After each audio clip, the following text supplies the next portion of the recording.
This short video features a quick look at the Roman and Greek plaster cast collection at Antiker Plastik Berlin.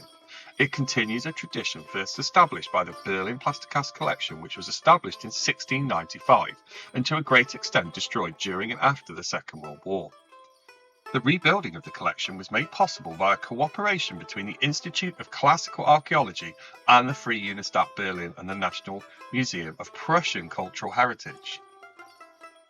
The collection is currently made up of up to 2,000 Greek and Roman plaster cast sculptures for the main purpose of teaching and research. However, the ultimate aim is to introduce them to a wider public, and the sculptures are displayed in the collection, providing a history of Greek and Roman plaster casting from the various eras. Select items from other Mediterranean cultures round out the collection. This exciting glimpse into antiquity is enhanced by special exhibitions of modern art as well as musical and theatrical performances, readings and lectures at the museum.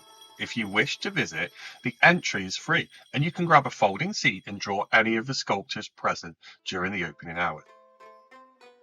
It truly is an amazing collection and really close to the Charlottenburg Palace, so ideally you spend the morning there, then you have a cake at the Café Zuckenzeit, which is just round the corner, and spend around an hour at this museum if you're not drawing.